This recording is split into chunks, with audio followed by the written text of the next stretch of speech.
Hey guys, welcome to Mr. Bill Poker Vlog, I think number 49, I can't remember. My wife and I are in Rome all week, Rome, Italy, for our 25th anniversary. Well, a year late of our 25th anniversary. Kind of life happened to us last year, so we decided to take the trip this year. So we had a wonderful trip to Rome. In fact, I'm going to give you guys about 2 minutes of Rome here in a little bit.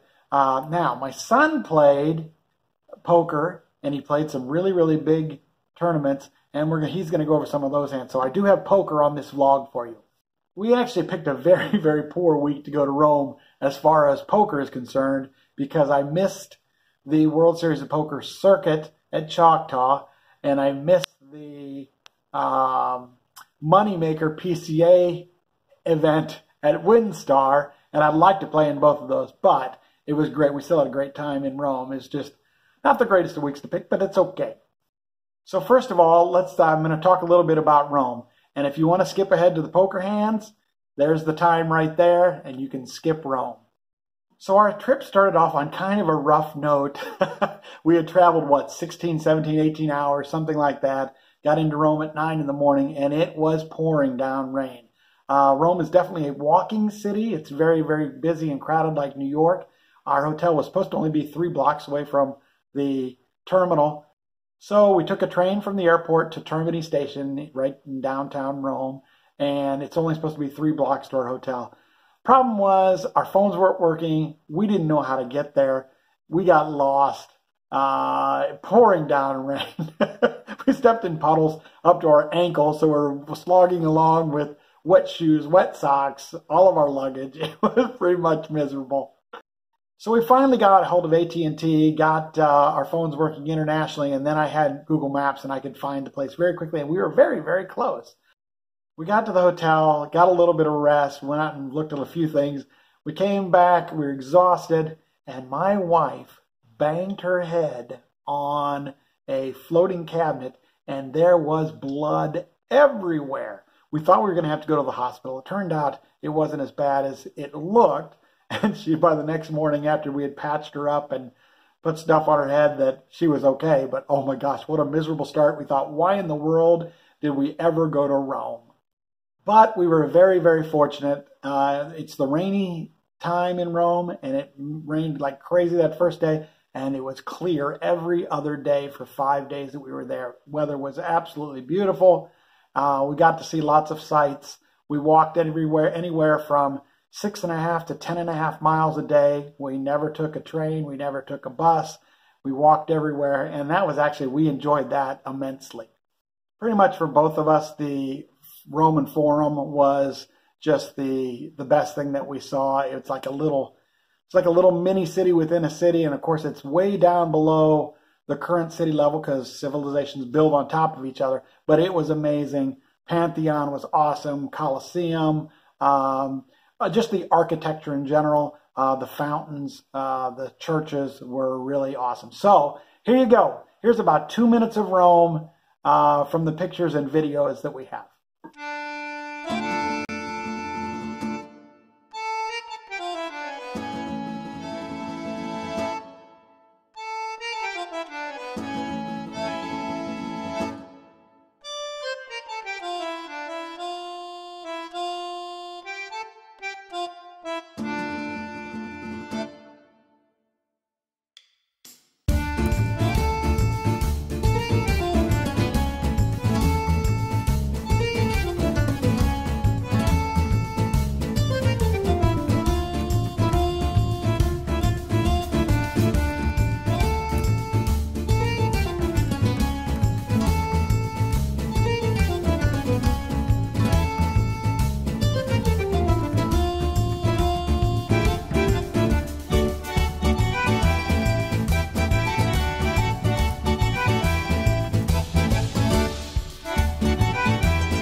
Billy. You guys have seen him before. Billy's a good player, fun to play with. Everybody likes to see old Billy Willie. Oh, well, he's very popular, Ed. The sportos, the motorheads, geeks, sluts, bloods, wastoids, dweebies, dickheads, they all adore him. They think he's a righteous dude. He picked a good week to have a great tournament because I was in Europe all week and I didn't play any poker. Funny how WinStar had an $86 PCA, Poker Stars Caribbean Adventure tournament at WinStar, correct? Mm-hmm. It's the Moneymaker Tour, basically. And Billy played $86, right? Yep. How many bullets? One. One bullet. And how many players? 406, I think. So we're going to have Billy walk you guys through some of the hands that he played in. So one of the first interesting hands I played was getting close to the end of day one. There was about 50 players left, and 22 made it to day two. So I played this hand against Will Penangeli. He's a young player. He just came to the table, and he was playing pretty aggressive. So he was raising almost every button. So I'm in the big blind with pocket sixes. The blinds are 400, 800, 800. And Will raises the button to 2,000, and I make the call because he's been opening super wide. The flop comes king 4-3 with 2 hearts. So I check it over to Will, and he makes a continuation bet for 3,000, which was pretty big, but I make the call. He's super wide here. He doesn't have to have a king. He can have air a lot of the time. The turn with almost 12,000 in the pot comes the 6 of diamonds. So I didn't have to worry too much about him having a king. So I check it over to him. I think he still has a lot of air here. So my plan is to let him double barrel, triple barrel. So he bets again 7,000. I just make the call with the plan to let him bluff on the river as well. The river is the 6 of hearts. So I make quads. The front door flush gets there on the river. So I check it over to him, and he checks it back. He had king 10, so we take that pot down. It's kind of disappointing that he had a king here because I feel like a king is the only card he's not going to bet this river with. If he made a flush, he's betting. If he has air, I think he'll probably bet. So it's unfortunate, but we win the pot anyway. I got all the way up to 200,000 chips. We were on the bubble. I lost a couple hands, so ended up bagging day one with 112,000 chips, which ended up being above average. Day two, the blinds are 4,000, 8,000, with an 8,000 big blind ante. I have 190,000 chips, and the average is like 175,000, and I get ace-10 offsuit in the cutoff, and I make a raise to 22,000, which was, I had been doing that the whole time. And the big blind, who was playing pretty loose, he calls, and we go to the flop. The flop is 10, 8, 7, rainbow, and he open shoves all in, and his stack covered mine. I called pretty quickly. I don't think he's really ever shoving here with a hand that's better than mine, so I called pretty quickly, and he showed 7-4 offsuit. And 7-4 offsuit! He bricked out, so we double up to 380,000. The average is still like 180, so doing really well now. It was a beautiful spew by my friend with the 7-4 offsuit. So Billy, when you got to the final table, were you nervous? What were you feeling? I wasn't too nervous. It didn't really feel like we were playing for $30,000. It kind of just felt like a normal tournament. So we make it to the final table. I have around 400,000, a little bit more, I think, which is pretty average. I was one of the bigger ones, but there was a bunch of stacks that were close to that. So the first hand, I looked down at pocket aces, and a player under the gun raises. I 3-bet him. We end up getting it in on the flop, where he flop top pair and knock him out. So I have around 800,000. So one player down, up to 800,000 chip leader, looking good. So when did you make a realization that you could actually win this thing? I think, well, I was a chip leader with like 8 players left, so that when I saw all the players at the same table and I had more chips than everybody, I obviously thought that I could win it. So another pretty big hand at the final table. There was 7 or 8 players left. I'm still the chip leader. I have like 800,000 chips. I picked up ace 9 offsuit. The blinds are 10,000, 20,000 with a 20,000 big blind ante. And I'm on the button. I make a raise to 45,000, and I expected the big blind to call. He already had 40,000 chips in. He was playing pretty loose, so he makes the call. And we go to the flop. So the flop comes 8-4 deuce with 2 spades, and I have the ace of spades, so not horrible, but not great. So he checks it over to me. I down bet to 40,000, and I think he thought that bet was weak since I went down. He had been betting pretty big the whole time, so he clicks it back, makes it 80,000, and he has, after he makes this raise, he has about 260,000, 280,000 left. But just the way he did it made me think he was just trying to push me around, and I jam all in. So tell him why you jammed with just an ace high, Bailey. I've been studying blockers and stuff a little bit, so most of the hands he's going to raise me with, other than air, are going to be flush draws. Some 2-pair. I don't even know if he'd raise sets, so I figured he was more weighted towards air and flush draws. And since I had the ace of spades, if he was raising a flush draw, it means I'm ahead of him, unless he has a pair and a flush draw. But most flush draws I'm ahead of. So he folds pretty quickly. It was pretty clear he had air.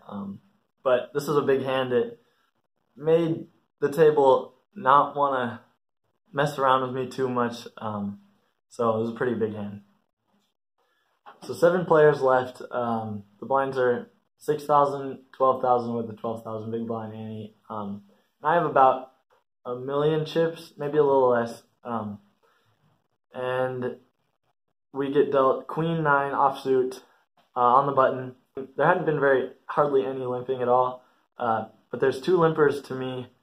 I decided to call in position on the button with a decent hand, and I was the chip leader, so we call. Small blind and big blind also come along, and there's 5 ways to the flop. And the flop comes queen, jack, 6. So we flop top pair. The big blind, who was the eventual player that I would go heads up with, he'd been playing kind of strange, making some weird bets. He leads into the field for 40,000. A player in middle position calls, and we call on the button. So we go 3 ways to the turn. So the turn is a pretty good card. It's an offsuit 9, so there's no flush draws on board. We make 2 pair, and he bets again. He bets 120,000, which is a little bit bigger, but the player in middle position folds, and we could raise here, but I don't really think there's any need to, because king 10 got there, queen jack still beating us, and we have a lot of chips, so we decided to just make the call and see what happens on the river. So the river, with 432,000 chips in the pot, big pot, the river comes a king, which is not a very good card. If he was semi-bluffing with a 10, he made a straight. He bets 120,000, the same bet that he made on the turn, and I tanked for a long time. He had been playing pretty weird, like I said. He'd made some weird bets, some weird bluffs. I feel like we're winning a lot of the time here. I feel like he could have just a lone jack, something like that. So after he makes this bet, there's 552,000 chips in the pot. We only have to be right on a call here 21% of the time. And if I call and I'm right, then I have an even bigger chip lead. So this would be a huge hand. I end up making the call. He showed jack 6, so a worse 2 pair. I don't really understand why he bet the river, but he did. We win the pot. Nice size pot. I wasn't getting any cards from 6 down to 2, and he was hitting everything. He hit runner multiple times to knock players out, stuff like that. So he just had a huge chip lead going into the heads up. So you get down to 2, and did you have people railing you? There was, when we went heads up, there was some people standing behind us, like 10, 15. And you knew some of them, right? Yeah. Weren't the Haslet House guys there rooting for you? Chris was. I knew a chip runner that was there. Oh, that she went to school with you, Guyer High School, right? Mm-hmm. Yeah. We bet everybody was rooting for you. I don't know. Yeah, because everybody roots for the young guy. Yeah. So going into heads up, he has like a 7-1 chip lead. He has 3.5 million. I have like 500 to 600,000. And I see Queen Deuce on the button. The blinds are 20,000, 40,000 with a 40,000 big blind ante. I see Queen Deuce on the button. I need to pick up some chips somehow, so I shove all in. He snap calls with King Queen, so it's not looking too good. And then the flop comes out terrible. It's King High. It's like King 9-4. So we're getting ready to head out.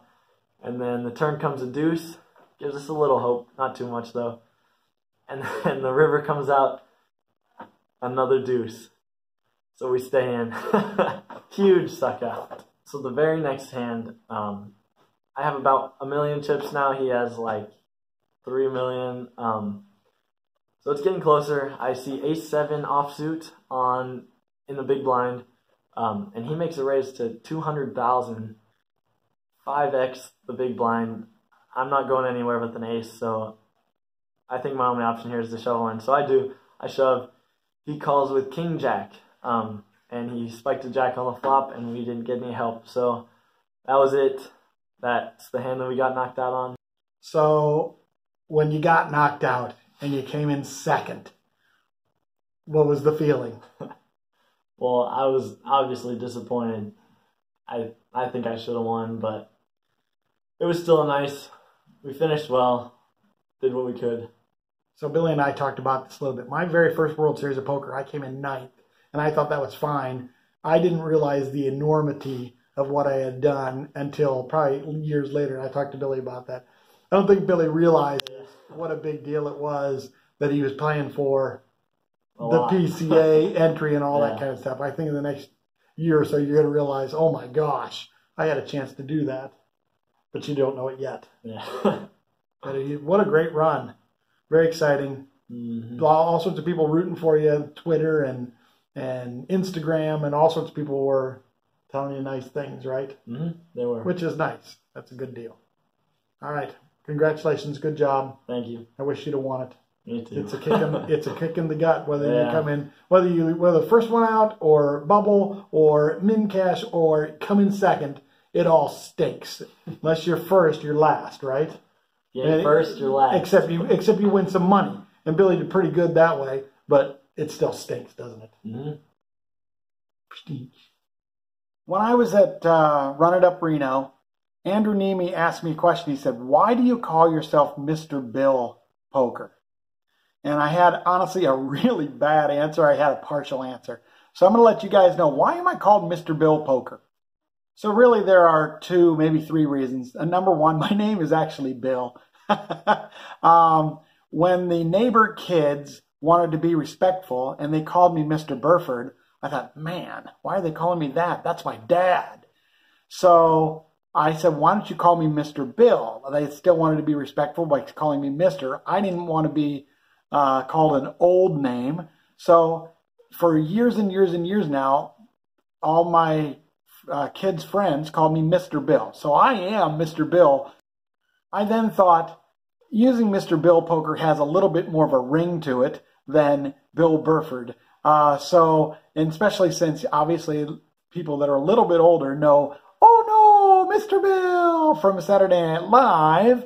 And I thought that I might be able to use some of that.